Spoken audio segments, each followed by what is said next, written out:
ख़वातीन और हज़रात, आज हम आपके साथ एक ऐसा मैजिक ट्रिक शेयर करेंगे कि जिसके ज़रिए आप अपनी तमाम हाई कार्बोहाइड्रेट वेजिटेबल जैसे गाजर, चुकंदर, कॉर्न वगैरह को लो कार्ब में चेंज कर सकते हैं।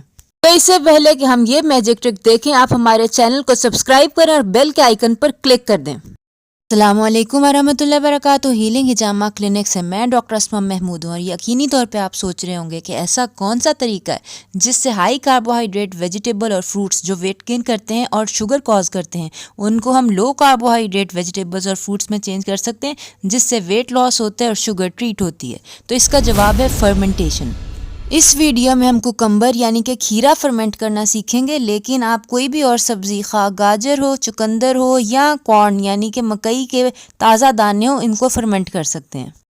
किसी भी चीज़ को फर्मेंट करने से पहले अपना जार जो है वो धो के स्टरलाइज़ कर लें ताकि उसके अंदर कोई बुरे बैक्टीरिया जो है वो ना हो। ये मेरे पास खीरे हैं, तकरीबन मैंने 1 किलो खीरे लिए हैं और ये मेरे पास गार्लिक यानी कि लहसुन है। लहसुन आपकी मर्ज़ी है, आप डालना चाहें तो डालें। इसके अलावा जो ज़रूरी चीज़ है वो बेसिकली पानी है, जिससे हम ब्राइन बनाएंगे। लैक्टो फर्मेंटेशन के लिए हमें 2% ब्राइन चाहिए। ब्राइन बेसिकली नमक के महलूल को कहते हैं, जिसका मतलब यह है कि आपने हर लीटर पानी के अंदर तकरीबन 2 टेबलस्पून नमक डालना है। ये मैंने आधा लीटर पानी यानी तकरीबन 2 कप पानी लिए।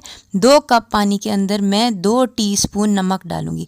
मैं हिमालयन पिंक सॉल्ट यूज़ कर रही हूँ। कोशिश करें कि फर्मेंटेशन के लिए आयोडाइज्ड नमक जो होता है, आयोडीन मिला नमक, वो इस्तेमाल ना करें। आपकी सब्ज़ी का रंग जो है वो ख़राब होगा। ये मैंने अपने 2 कप पानी के अंदर 2 टीस्पून जो है ये नमक मिला दिया है। पानी में नमक हल करने के बाद हम अपनी सब्जी जो कि हम खीरा यूज़ कर रहे हैं उसको हम काट लेंगे। उसको अच्छी तरह धो लेना है आपने, इसके सिरे जो हैं वो काट लेने हैं। सब्जियों को आप लंबा लंबा काटेंगे तो उसके अंदर आपका महलूल जो है वो अच्छी तरह जज्ब हो जाएगा और फर्मेंटेशन जल्दी हो जाएगी।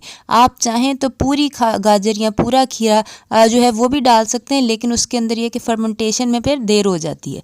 तो ये कि इसको आप अच्छी तरह खूबसूरत लंबी कशों में या गोल चकोर किसी भी शेप के अंदर जो है वो काट लें। सब्जियां चूँकि ज़मीन से उगती हैं इसलिए उनके ऊपर नेचुरली कुछ अच्छे बैक्टीरिया होते हैं, इसलिए हमें कुछ और बैक्टीरिया या कल्चर ऐड करने की ज़रूरत नहीं है। सब्जियों में ऑलरेडी इतने प्रोबायोटिक्स यानी अच्छे बैक्टीरिया होते हैं कि उनकी फर्मेंटेशन हो जाती है।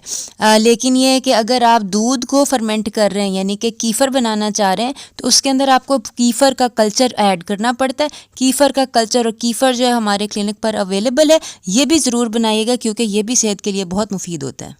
दूध को कैसे फर्मेंट कर सकते हैं यानी कीफ़र कैसे बना सकते हैं, इसकी वीडियो भी आपको हमारे यूट्यूब चैनल पर मिल जाएगी। ऊपर दिए गए लिंक के ऊपर आई बटन के ऊपर क्लिक करें, आपको डायरेक्टली वीडियो जो है वो मिल जाएगी। बहरहाल अभी हम अपने खीरे जो हैं उनकी फर्मेंटेशन देखते हैं कि वो कैसे होगी। खीरा या जो भी सब्ज़ी आपने फर्मेंट करनी है उसको बराबर साइज़ के पीसेस में काट लें। तो उसके बाद नेक्स्ट स्टेप सिंपल है, अपने धुले हुए जार के अंदर आपने इसको अच्छी तरह भर लेना है। इतना भर लेना है कि कोई स्पेस जो है दरमियान में ना रहे। ये मैंने अपने खीरे डाल लिए और इसके ऊपर से जो लहसुन है वो मैं डाल रही हूँ। आप इसी तरह मुख्तलिफ सब्जियाँ कॉम्बिनेशन में भी जो है वो बना सकते हैं। अब इसके अंदर मैं अपना जो मैंने 2% ब्राइन बनाया है, जो नमक का महलूल है, वो मैं इसके ऊपर सिर्फ और सिर्फ पोर कर दूँगी। कुछ लोग जो होते हैं वो इसके अंदर सिरका या वे जो दही का पानी होता है वो भी डालते हैं, यानी कि कल्चर बाहर से डालते हैं। लेकिन यह है कि मैं नहीं डालती हूँ क्योंकि हमारी जो सब्जियां होती हैं उसके अंदर ऑलरेडी बैक्टीरिया जो होते हैं मौजूद होते हैं और ये वो बैक्टीरिया होते हैं जिन्होंने शुगर्स को जो है वो चेंज करना होता है। अल्कोहल के अंदर इस तरह हमारा जो शुगर या कार्बोहाइड्रेट लेवल है वो जो कम हो जाता है।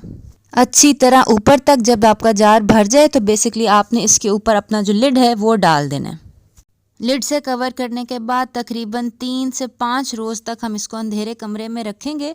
और अगर आपकी गर्मियां हैं तो 3 दिन में फर्मेंट हो जाएगा और अगर आपके यहाँ सर्दियां हैं तो तकरीबन 5 से 6 या 7 दिन भी लग सकते हैं। बहरहाल उसके बाद आप देखेंगे कि आपका पानी जो है गदला हो गया।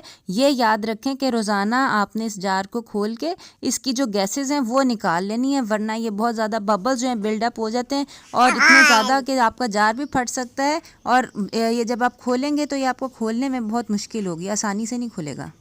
बहरहाल जैसे ही आप लिड खोलेंगे तो एकदम से आपको जैसे डकार लेते हैं बर्फ़ की आवाज़ आएगी गैसेस रिलीज़ होने की।